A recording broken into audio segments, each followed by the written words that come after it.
And we are live. Good morning, good afternoon, everyone.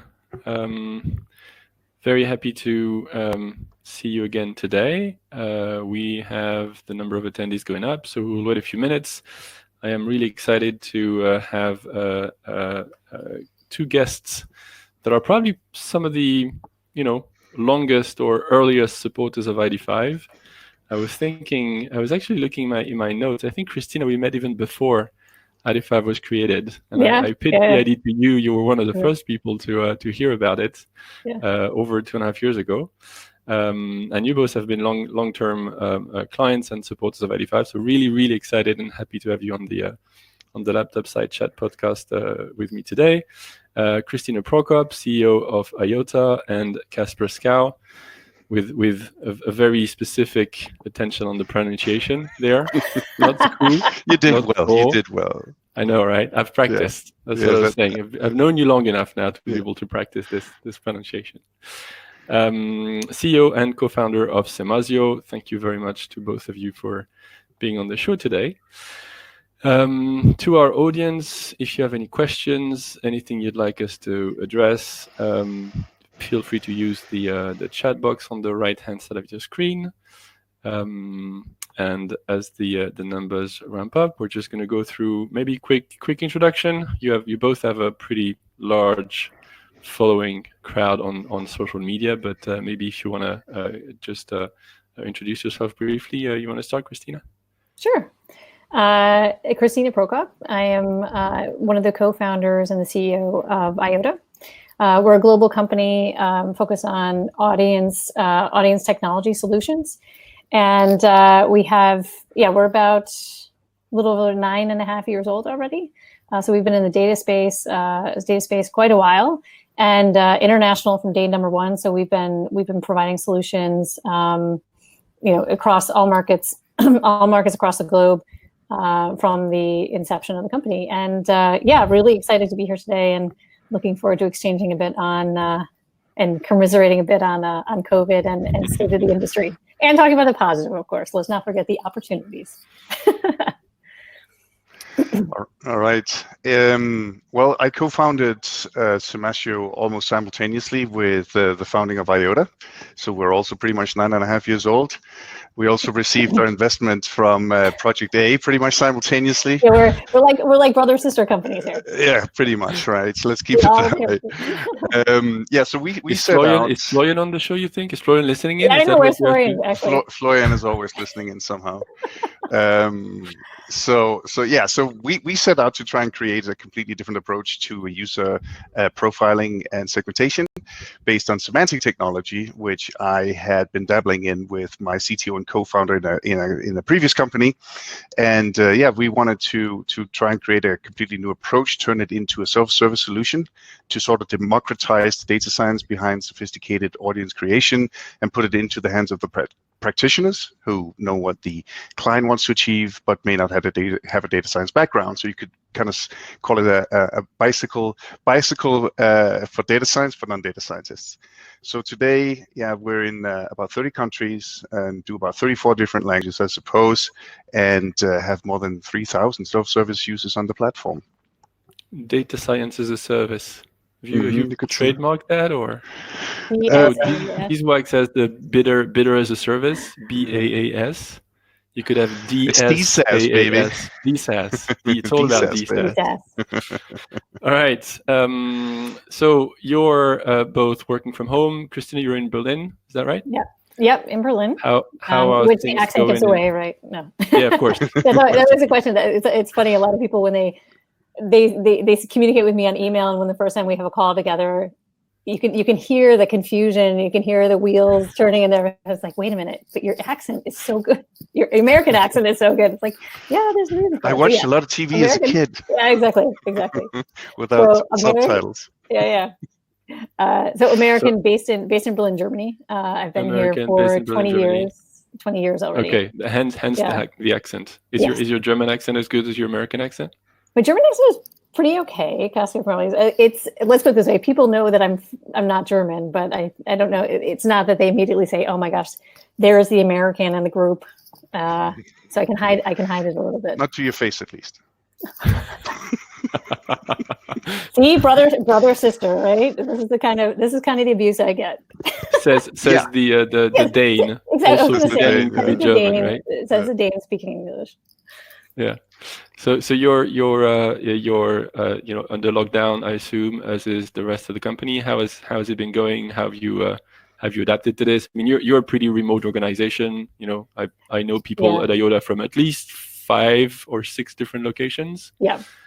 So is that just business as usual for you guys, or has that changed a lot of things from an organization standpoint? Yeah. In the meantime, it's pretty business as usual. I mean, I think it was an initial kind of transition phase as for everyone, because even though we are very used to working remotely, we're very used to communicating a lot over digital platforms and Slack and Google Hangouts and working between all the time zones that we have. People are very used to working at home and being on kind of odd hours. I think what's changed, and I know what a lot of people miss, is for the people who are in offices, obviously the exchange that happens in the hallways and overhearing what's going on between desks. And, I think that's hard for everybody to adapt to. However, I think, in the meantime, our communication styles have changed and people are, very good at proactively reaching out to each other and making sure that information is exchanged. So I think, it's okay for right now. I think it's more that I think people are clawing at the walls to just get out, which has nothing to do with the actual work environment. So all in all, I would say the company has adapted pretty well. Yeah. Do you find that as well, Kasper at Semasio? Yeah, I mean, we're in 4 different countries and 3 different time zones, so we're very used to working remotely and communicating with each other over Teams or whatever it might be, right? So what we've seen is an interesting increase in productivity from individual contributors, probably because they spend less time commuting and maybe they're less disturbed by what's going on in the office, but maybe a little bit of a suffering on the tactical level, i.e. coordination, and especially my head of development in Porto, he complains that he can't really overhear what's going on. He can't overhear conversations where he has something to contribute, and all in all, not really execute on his very constructive approach to sort of management by wandering around. And so he seems to be suffering a little bit. In Hamburg, which hosts client services, products, and operations, they seem to be doing well. They've instituted a little stand-up in the morning where they sort of coordinate. One employee got the great idea to send around a little gin and tonic set to everybody, and then we met for a virtual gin and tonic, which I thought was a great idea. Just so happened it was a very beautiful day that day, so everybody could sort of sit outside of their respective little balconies and enjoy a gin and tonic in the sun. So we try to keep it up. So far it's going really well. But especially those with children having to be very flexible, having to work in shifts, and they would definitely love to see some relaxation so that it just becomes easier for them to do their jobs.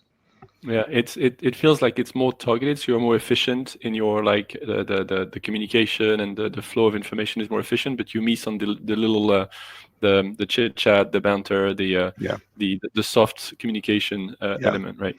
Yeah. Okay. I have to say the one thing that I think instinctually I knew was the case, but until it really hit me, I didn't realize how much of a difference it makes is the amount of time that you save when you're not traveling. Although, I've always loved the global aspect of our work, and there's nothing I enjoy more than getting on the road and seeing clients and being in our offices. But the time saved and the ability to sit down at a desk and just work blows my mind. I'm all of a sudden, I personally am much more effective in getting work done than I have been in the past when you're just on the road and always trying to catch up all the time. Yeah, that's been a major change. Do you think it's going to change? That's just a kind of a side question, maybe, because we didn't talk about that before. But is it going to change the need to meet face to face with clients? Do you think? Are we going to get over it and say, well, actually, it's as efficient if we just have a 30-minute Zoom chat instead of like having to fly and sit down, and is it the end of like the big marketing events? Yeah. And No, I don't think so. I mean, because no matter what happens, and eventually we get to the time where we can all be together again. But there's nothing that replaces the personal relationships that you build face to face. I think what will change is probably the frequency and need of what you can handle face to face versus virtually. I think sometimes maybe some of that, we'll think twice about, do we really need to be in somebody's office to discuss like, an ongoing checklist of project items? But if we're really sitting down and talking tactically about a project or developing strategy together, or doing like a QBR or something like that, those are things where it makes sense to sit down and get everybody at the table together. So I mean, personal relationships for me are number one. So I don't, I think it's great to have the flexibility to not have to be face to face and still have this connection to be able to see each other and talk to each other. But I definitely don't think it will replace it. I kind of see it the same way. We'll become more discerning. It won't be just the default, and I don't think it'll be that kind of badge of honor, like how many miles you've flown. We'll be more discerning about it, because I completely agree with Kristina. There are certain things, especially when it's really about relationship, it's about trust, building something new, where in person is just irreplaceable, right?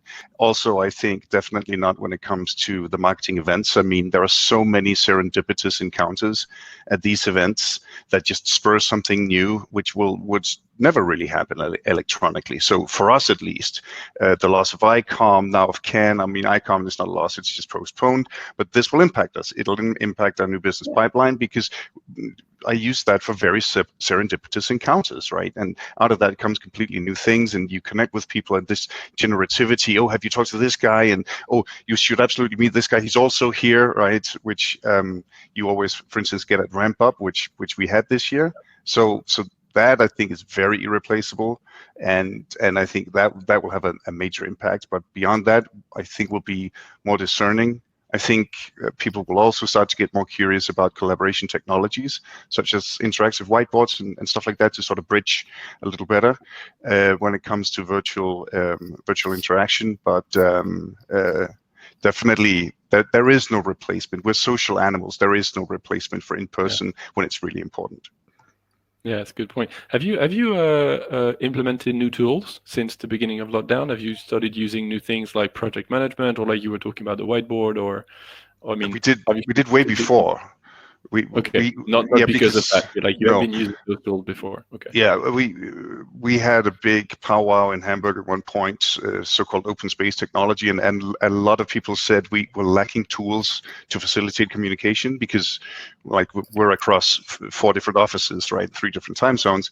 So we did fairly early on spend significant amounts on collaboration technology, interactive whiteboards, and stuff like that. And whereas it didn't turn into the success I'd hoped, it's certainly appreciated, especially between Hamburg and Porto, centered especially around product conceptualization, stuff like that. So we're profiting from that now. Okay. We haven't really had any changes. I mean, we're still using the same platforms we have all along. We haven't really gotten it. I mean, it's a good thing to look into. We haven't looked at any kind of whiteboarding programs or things like that. We're kind of on your classic Slack, Google, and Zoom. All the standard. Certainly a lot more Zoom. That subscription is being put to good use. Yeah. Okay, let's talk a bit about the business impact, because I mean, obviously, everyone has been commenting on the drop in media spend. A lot of campaigns being pulled end of March, April. What's been the? I mean, you're looking at this from the data side, right? So it's a slightly different angle. Some campaigns are data driven, some are not. We've seen a lot of things about the fact that performance campaigns were still running, probably more than kind of branding campaigns. How has that impacted your business on both sides really? What have you seen? What can you share with us and our attendees in terms of like the business impact of this crisis? Ladies first. Ladies first. Okay. So what we've seen, I think everybody's seen the IAB metrics of, what the predicted decrease in spend would be for March and April versus May and June. I think what was also interesting out of that study was said that it was expected that audience buying and demo buying was actually going to be an increase in tactic. So what we've seen is there's no question we've been hit. And, it's that goes without saying. However, we have not been hit as hard as what those anticipated rates were going to be. Particularly March, we definitely didn't get hit as bad as we thought. I think it was only down about 13% instead of I think they were looking around like 38%, 40%. For total digital display as a digital advertising. So April we got hit a bit harder, and I think like everybody, a lot of what we expected. Change of quarter, change of beginning of month. Beginning of April was a disaster, but slowly through the month, it actually ended up picking up, and we're still. The good signal for us is that those levels seem to be maintained and are growing incrementally slowly. So it's I'm cautiously optimistic, but none of us really know what will happen from here. But some of the signals that we've seen have been pretty good. We're starting to hear about some of the larger kind of like consumer electronics campaigns look like they're going to be coming back online in May. What we've seen is since we have a global view on how these changes are happening, because we have offices in Sydney, in Singapore, London, Berlin, and New York. And so what's interesting is we did see, for example, within the month, the recovery through March, we saw Asia already start to come up to speed and hit a little bit of an increasing growth curve at the end of March, which maintained and kind of leveled off in April. Whereas in the US and Europe, we saw that kind of pickup happen mid-month in April. So we are seeing differences. I would say in terms of the types of buying we're seeing, that is pretty consistent across market for right now. A lot of where we're seeing a lot of the main spend that is still very active is a lot around the B2B sector. A lot of B2B software companies, a lot of financing, credit, and a lot of CPG, personal care products. It's GSK, J&J, P&G. We've seen continued spend from those across the board. I also wasn't surprised to see advertising for Clorox come on. I was looking at the reports and I was like, Clorox. Oh, of course that makes sense.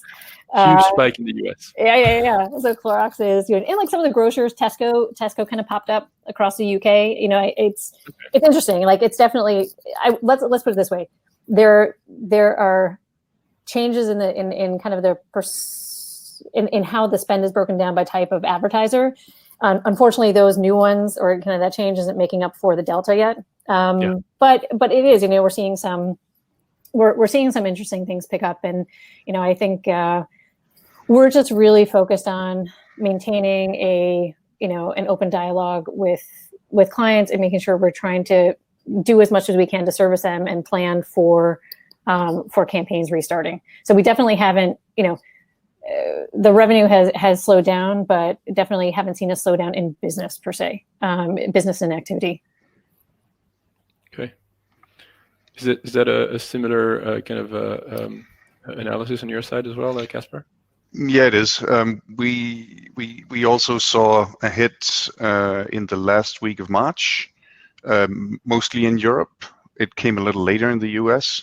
And then it dipped down to its lowest point in the second week of April, and then it's actually started growing from there. Now, whether that holds, we don't have a lot of data points yet, right?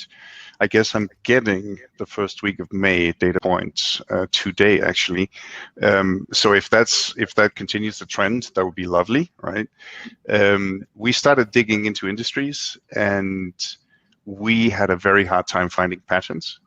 So automotive is our biggest category by far, and of course that's been hit, but it hasn't been hit systematically in the way you would expect. And we couldn't find any pattern in industries really for the spend contraction, and especially not in DSPs. Like there are vast differences. We have one DSP which has throughout the entire period just increased, just grown. and others have contracted significantly. So it has really been a puzzle to us to try and find a pattern in this. I suppose mostly because we just wanted to find a pattern and to have something to talk about in the board meeting a week ago. But we weren't really able to. It's really all over the map, which I suppose to a certain extent has to do with the fact that our business is for the vast majority based on custom audiences, and not really the same kind of standardized stuff that where you might see. Let's call it you might be following sort of the seasonality or the vertical, the industry hits that businesses are taking. You have a lot of different companies taking very different approaches to this, constructive approaches, and others just going into the bomb shelter, and I think we see that volatility, and that just meant that it was very difficult to see patterns. But yeah, we it's less than we feared. It recovered more quickly than we thought. If this is indeed recovery, I'll get another data point sometime today. But in general, I think other parts of digital, and especially non-digital channels, have been hit way harder. I think to a certain extent, data-driven advertising has exactly been the one that was sort of, I wouldn't call it the refuge, but maybe what you would keep up or redirect spend to, because it's so measurable, like we saw back in 2008 and 9. When which in all honesty was kind of when data-driven was in its infancy, but still we saw, I think, 14% year-on-year growth in online and significant contraction in others. So we do have that slightly counter-cyclical aspect to our industry, because it's so measurable, and it's only become more measurable since. Yeah, I think there's sorry, go ahead. So more flexible, right? Because you can easily turn on, turn off campaigns, which you cannot do necessarily when you commit for like long-term flights on TV or whatever. So here, OpenRTB, you can basically one day to the next turn it off. And for a lot of brands, especially for performance campaign, it's actually a cost of goods sold. So if you can sell, which is probably one of the issues that a lot of those brands have, but like if you can sell, then it's just it's part of your selling costs. Yeah. And so if you turn that off, you're selling less, and so that's a direct ROI here that you can play with. Yeah, and I was just going to add, I think two interesting things that I'm very interested to see how this happens when things start opening up. I mean, I think there's two things that'll drive spend for certain sectors coming back online, and that's number one, kind of recovery of the supply chain of a lot of companies who just can't deliver a product right now, and number two, once restrictions start loosening and people are in a position and companies are in a position to start acquiring new customers because they can get out and they can start selling and buying, customers out there buying goods again and getting out on the streets, and albeit in smaller volumes, but I think once things start opening up and you see more new customer acquisition campaigns coming in, it'll be interesting. I think all of us, this is a situation none of us have, because even it's not even comparable to some of the other recessions or market changes that we've seen, because it's unpredictable. None of us can really anticipate how this is going to pan out, but I think it's going to be an amazing case study that we're all guinea pigs for, unfortunately, but it'll sure be interesting. Hopefully we don't have to reuse the learnings too quickly. Are there any proxies? Are there any, because you were talking about the numbers that you get every week from like media spend. Is there anything that you can use as a proxy to see that, I don't know, briefs or is there like a demand analysis or something that you can do to kind of try to anticipate if spend is going to go back up, and like where and which category and everything like this? Yeah, we do some tracking. So we have what's called the data desk, where we receive briefs and we have a team that responds to them. So we're tracking all that through Salesforce. That we have an indicator, at least from the revenue perspective. We also have indicators of kind of the health of the business in terms of supply deals that are happening and on the board. And yeah, so I mean, I think we don't have, since it's only been a couple months, we don't have any really key indicators of what that change in briefs is going to happen on the happen in terms of revenue. But we have we've seen some differences in the types of briefs coming in, and the volumes are okay. I mean, it's not they're definitely not as high as they were pre-COVID, but they haven't dropped.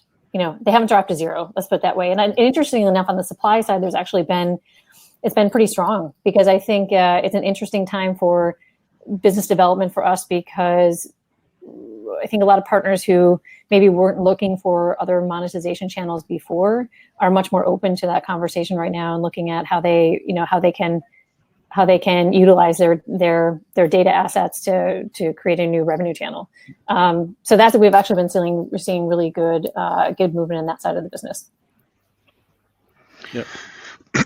For us, it's more a question of going in and looking in detail at some of our key audiences. We're about to deliver some insights to a big client, so we were scavenging through all the different, set up a lot of hypotheses, and then we went about testing them. And one I had, based on my own experiences, was that the DIY demand might actually go up, because as I was then confined to my apartment and couldn't really travel, I started looking around and going, hey, wait a minute, I want to improve this, I want to do that. And then I thought, well, I'm maybe not the only one. So we looked into it, and we saw that, for instance, in the US, the DIY segment actually grew about 25% over the last month. So that was a proven hypothesis, right? Then we thought, what about online education? So we went in and we looked at that, and in market for online education went up, but it's in very special categories. So for instance, MBA went down, whereas I was like, maybe people start thinking about, looking around, seeing maybe they should do an executive or electronic, whatever MBA. Nope, that went down. Nursing was flat. IT went up. So this is where people have existential crises, and they say, I want out of the industry I am in. That's where they go, I need a new life. Yeah, but that's why you do an MBA, right? So that makes that. So my hypothesis, got disproven by the numbers, but there you go. So there's no question. I mean, this also produces a lot of opportunity if you can then satisfy that demand. For instance, I mean, if you're in DIY and you find a way to deliver products safely. I mean, if you don't have that capability, obviously it's very difficult to tap into that demand. But if you do, that's a very interesting sign, and I think a very positive development, right? Turning this from just being this crisis, just being this psychological strain, to actually also being an opportunity if you do it right. That's interesting. Yeah.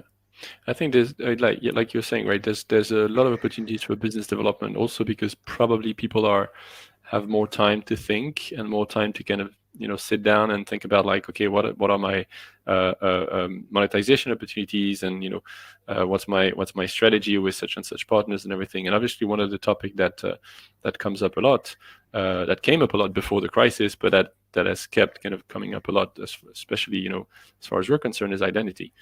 And we've actually seen a lot of discussion with publishers accelerating, probably because once you've kind of managed the contingency and you've adapted to the new normal, then like what are you going to do with the rest of your day? You've got less things to manage, less campaigns to put online, and less reporting to provide to clients. So we've actually seen an uplift in the level of interest, an uplift in the level of engagement, and I think that relates to what you were saying about business development, right? There's just more time to think about, how do we get out of this crisis, and how do we hit the road running, really, once this is behind us. Yeah, definitely. I mean, we're seeing the same, and there's a lot of conversations. I think, that alongside of, with some of the agency groups and brand conversations, we know they're not, for example, we'll have a big focus on bringing the onboarding product that we do for offline data companies into the brand space this year. So it gives us an opportunity. There's a lot of open opportunities to sit down and talk to people about new strategies on this. And that's exactly, this is for us a really big time of opportunity in that perspective. So we're seeing exactly that case, for sure. Yeah, same for me. I mean, I have never spent this much time on calls as I have the past month and a half approximately. It seems that people really want to use this time that they're not traveling, not commuting as much, to really set themselves up for the future, really want to start grappling with some of the elephants in the room that they've been trying very hard to ignore. and trying to make themselves smarter about what's going on, understanding the possibilities better, and building capabilities to come out of this crisis swinging. So yeah, I see exactly the same thing on my side. Definitely on the sort of BD strategic level, things have not slowed down. They have in fact slightly accelerated. Yeah, totally agreed. Speaking of elephants, we have a question at this, so I'll just gonna address it right now. Third-party cookie-less world, right? This is what. So I think Ronan Shields had an article yesterday in Adweek talking about the identity crisis of the industry. This is what's ahead of us. Once we're going to go through, we're going through this. And it's a challenge. It's an opportunity in many ways, but it's also a challenge. How are you setting up to address this? Both of your businesses, I mean, all data businesses, right, are very heavily invested in user identification, and cookie has been the means of identification. So it's quite a redefinition of the foundation of both your business. How are you looking at this going forward, and how are you, obviously, we're working together on this, but I'd like to get your perspective and how you're thinking of this, like in a broader perspective. Ladies first. Oh, come on! You can't get away with it all the time, Kasper. No. All right.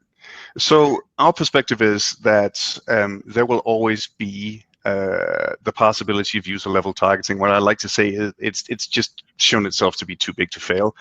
What will it look like? Nobody knows. We have some out there tooting horns saying that they know what the future is going to look like and that they have the solution to it. And I think anyone making that statement should be regarded with the utmost of skepsis, because we really don't know, right? So I think we have to be ready to look at more of a patchwork rug, to put together different providers, different technologies, be ready to stitch together the most complete patchwork rug, and understanding that patchwork rug will only cover part of the population, that we should not be expecting to somehow be saved by some new technology or a sudden 180 by the Chromium team or something like that. I think we need to understand that there will be a contraction in the number of users that we can track and target, and that it will be more complicated to do it. That said, I really wholeheartedly believe that it will be possible. We could even do a lot with federated learning of cohorts, for instance. We can't do the same that we do today, but we can do a lot. So what we decided to do, as we don't know what level of user trackability and targeting will be available in the future, we then went out and built a hedge into our portfolio, into our product portfolio, and said, well, then let's expand our semantic user profiling and segmentation to semantic contextual targeting also, and utilize the fact that we actually have a bridge connecting a user and a page, which is that the significant terms and phrases on a given page are exactly the significant terms and phrases the user just consumed, and is presumably the reason he or she just consumed that page. And so we then chose to sort of extend our offering with what we now call unified semantic targeting, to say, hey, you can define your target once, and then you can seamlessly target across users as much as you can. And when you can't target users anymore, target pages instead.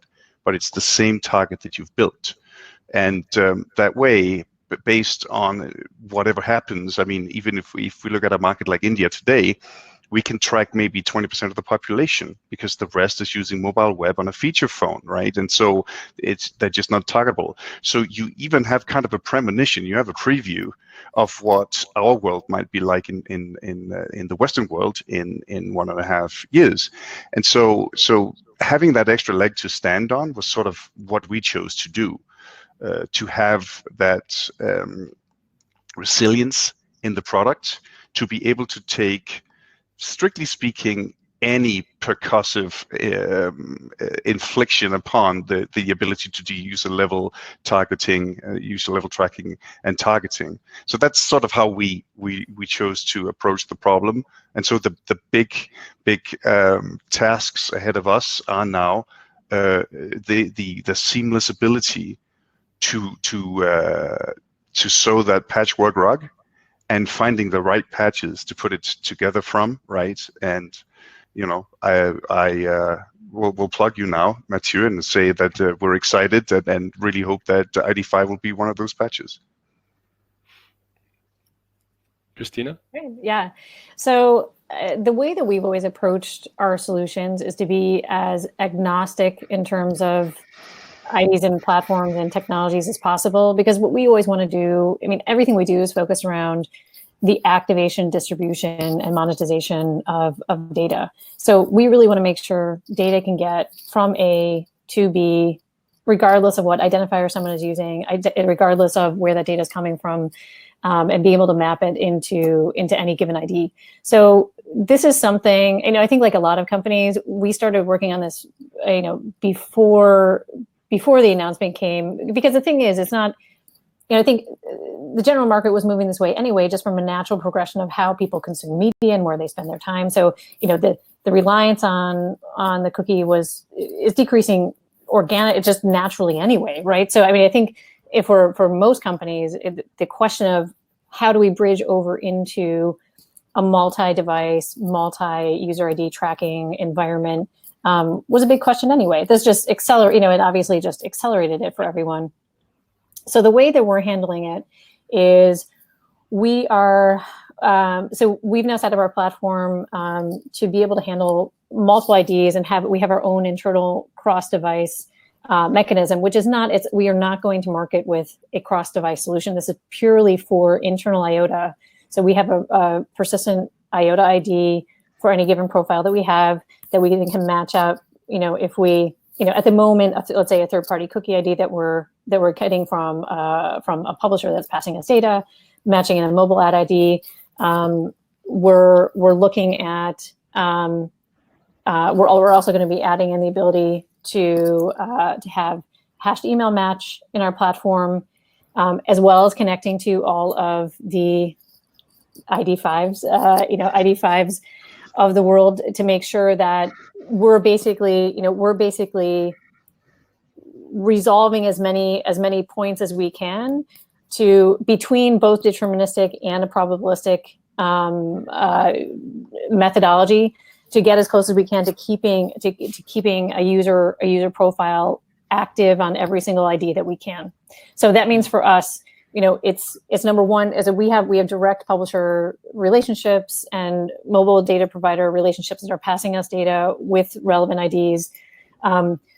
We are number one collecting those and have those own IDs. We will also be implementing the ability to set a first-party cookie and be able to add that into the mix. Again, none of it, like I think what Kasper said is right. This is not there is not one solution that fixes this problem. We're trying to build ourselves to be as flexible as possible and adjust to whatever the needs are of the client or as the industry progresses. So we're also making sure that any identifier that our clients are using, we basically see all, we want to be involved with as many as possible so that we can enable them and have as much as high a match as possible into any given environment that we can. And I think it's the other thing that's so important is this industry operates as a unit, and so it's just so important that this isn't a solution that any one of us is going to have. It's going to have to be something that we come together as as an industry and an ecosystem for, because it doesn't matter what how great and wonderful the ability that we have is to identify a user and track them in our own platform. It's about the activation of that data and our ability to put it into in a matchable environment into the end platform where our customers need it. I think that's kind of, it's not no one of us is going to be able to answer this question alone. It's really, I'm happy to see that there's a lot of work being done in the initiatives to solve it together, because that is the reality. That's the only way for us all to solve the problem. Totally agree. We often take the analogy of a currency, right? It doesn't matter how much asset you own, if you don't have a currency to trade them, then they're useless, right? And that's really the type of interaction we need to build, and the type of kind of collective adoption we need to build is on this. And what I also note from both your comments actually is that it's going to be an iterative process. There are going to be several solutions. We're going to have to, I like the patchwork analogy, Kasper. And I think it's important also to adjust our expectations to the situation, because again, we don't know. It's not going to be an easy replacement from A to B. I was in a bit of a, not an argument, it's a discussion on social media yesterday with someone saying, well, anything less than a fully deterministic cross-device identity solution is useless anyway. Like, yeah, of course, right? And world peace. Yeah. But it's unrealistic, right? Like sitting on your ass, pardon my French, and expecting that someone somewhere will come up with a solution that would be perfect, right? And that will allow 100% addressability of any kind of media out there, is just it's unrealistic. And I think there's been some of those kind of approaches where people have kind of set the bar so high that it's unattainable as a way to say, well, I'm not going to do anything until we're there. Yeah. Right. Yeah. The result, nothing happens. Yeah. Right. Because again, it's an ecosystem. We have to work together as an ecosystem to build this together, or else it cannot work. And I just think, I think the reality of the deterministic space, there's no question. Whatever you can get in a deterministic environment, fantastic. But the way I see markets going right now, that pool that is going to be available for deterministic matching is going to be decreasing. It's not going to be increasing, because with privacy regulations and limitations on identifiers and things like that, it's going to be challenging. And you see markets outside of obviously the U.S. is the furthest ahead in this, but you still see it today. The challenge outside of the States for reaching scale on any sort of deterministic matching is extremely difficult. And that's why, when we were looking at, how we develop onboarding solutions for the countries where we operate, and we had to develop a solution that wasn't based on a deterministic match, because it's not possible in a lot of these countries, either because of scale issues or privacy regulations or things like that. So I think you're going to find a lot of creative solutions that are looking at other methodologies. I don't think that, I totally agree. I know deterministic is the holy grail, but it's not going to solve all problems. It's not going to be scalable enough to solve all problems across the globe. It's not just, looking at deterministic as a pure advertising identity solution is a mistake. It's a product strategy for publishers, right? They have to build this into their value exchange and justify that consumers actually log in because they get a different level of service or anything. And it's a real redefinition of their product strategy and their product offering. It's not just a quick fix like, oh, you know what, you used to access this article for free, now you're going to have to give me your email address to access it again. It doesn't work like this. And so it's not going to be a quick fix. It's going to be a real redesign.